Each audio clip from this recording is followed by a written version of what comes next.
সুপ্রিয় দর্শক আসসালামু আলাইকুম, কেমন আছেন আপনারা? নিশ্চয়ই ভালো আছেন। আজকের ভিডিওতে আপনাদের সবাইকে স্বাগত জানাচ্ছি। আজকে আমি আপনাদের সাথে একটা মূল্যবান টপিক নিয়ে আলোচনা করতে যাচ্ছি। সেটা হচ্ছে নবজাতক শিশু অতিরিক্ত কান্নাকাটি করলে কিভাবে খুব সহজেই এবং কার্যকরী উপায়ে তার কান্নাটা থামাবেন। তাহলে চলুন মূল আলোচনায় যাওয়া যাক। দেখুন, নবজাতক বাচ্চারা প্রচুর কান্নাকাটি করে আর এটা নিয়ে মা অনেক বেশি বিরক্ত হন, অনেক বেশি টেনশনও অনেক মা করে থাকেন। এটার পেছনে কারণও আছে।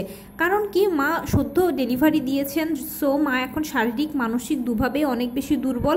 এছাড়া বিভিন্ন ধরনের হরমোনাল পরিবর্তনের কারণেও দেখা যায় যে মায়েদের মেজাজ খিটখিটে থাকে।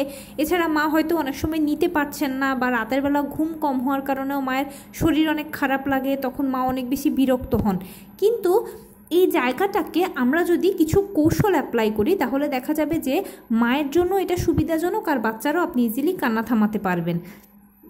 এটার জন্য কি প্রয়োজন? এটার জন্য মায়ের একটা ছোট্ট কাউন্সিলিং প্রয়োজন। সেই কাউন্সিলিংটা হলো কি, আপনি যখন গর্ভবতী ছিলেন তখন খেয়াল করবেন দিনের বেলায় বাচ্চার নড়াচড়াটা একটু কম পেতেন আর রাতের বেলায় অনেক বেশি পেতেন। এর কারণ কি জানেন? এর কারণ হচ্ছে যে আপনি যখন দিনের বেলায় হাঁটা চলা বা কাজকর্ম করেন তখন বাচ্চা মনে করতো যে আপনি তাকে দোলাচ্ছেন, যার ফলশ্রুতিতে সে দোল খেয়ে খেয়ে বেশি ঘুমিয়ে থাকতো। আর রাতের বেলায় আপনি যখন ঘুমোতেন তখন তো সে দোল খেত না বা দোলের ওই পরিস্থিতিটা সে বুঝতো না, তখন সে মনে করতো এটা আমার খেলার সময়, এই জন্য সে তখন বেশি নড়াচড়া করতো। গর্ভাবস্থায় আপনি এই জিনিসটা পেয়েছিলেন কি না আমার কথার সাথে মিলিয়ে দেখবেন। এখন এই জিনিসটাকে আমাদের কাজে লাগাতে হবে। বাচ্চা পৃথিবীতে আসার পরে কিন্তু সে দিনের আলোর সাথে আস্তে আস্তে অ্যাডজাস্ট করতে শেখে, রাতের অন্ধকারের সাথে আস্তে আস্তে অ্যাডজাস্ট করতে শিখে, যার ফলশ্রুতিতে সেও আসলে একটু ভয় পায়। সেও মনে করে যে আমি কোথায় এলাম, আমি তো ছিলাম এক পরিবেশে, এখন এলাম অন্য পরিবেশে।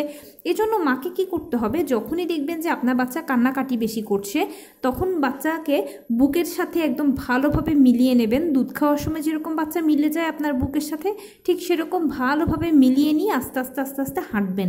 এতে কি হবে, সে আপনার বুকের উষ্ণতায় তার ও গর্ভাবস্থার পরিবেশটা ফিরে পাবে, প্লাস হাঁটা চলার মাধ্যমে সে হালকা হালকা যখন ঝাঁকুনি বা দোল খাবে তখন সে বুঝবে যে না, সে আগের পরিবেশে আছে, তখন সে ভয় পাবে না। আর দেখবেন সে অনায়াসে কান্না থামিয়ে ফেলেছে। কোনো বাচ্চা কান্না থামিয়ে হয়তো দেখা যায় মায়ের বুকের সাথে একদম মিশে থাকে, আবার কোনো বাচ্চা দেখা যায় ঘুমিয়ে যায়। বেশিরভাগ ক্ষেত্রে বাচ্চারা ঘুমিয়ে পড়ে। আপনি এই প্রসেসে বাচ্চার কান্নাও থামাতে পারবেন, ইজিলি তাকে ঘুমো পাড়াতে পারবেন। এতে আপনিও বিরক্ত হবেন না, আপনারও অনেক বেশি ভালো লাগবে। অবশ্যই এই টেকনিকটা অ্যাপ্লাই করে দেখবেন, ইনশাল্লাহ সফল হবেন। তো এই ছিল আজকের ভিডিও। কেমন লাগলো বলুন? যদি ভালো লেগে থাকে ও হেল্পফুল হয়ে থাকে তাহলে প্লিজ লাইক, কমেন্ট, শেয়ার করতে একদম ভুলবেন না। আর সেই সাথে আমার চ্যানেলটিকে সাবস্ক্রাইব করার বিনীত অনুরোধ রইল। পাশে থাকা বেল আইকনটি ক্লিক করে দেবেন যেন আমি ভিডিও আপলোড করার সাথে সাথে আপনারা নোটিফিকেশান পেয়ে যান। যদি কোনো প্রশ্ন থাকে কমেন্টসে জানাবেন, আমি রিপ্লাই দেব। প্লাস যদি কোনো পরামর্শ থাকে যে কোন বিষয়ের উপরে ভিডিও বানালে আপনারা উপকৃত হবেন সেটাও জানাবেন। আমি আপনাদের পছন্দের সর্বোচ্চ প্রায়োরিটি দেব। ভালো থাকবেন, সুস্থ থাকবেন। আসসালামু আলাইকুম।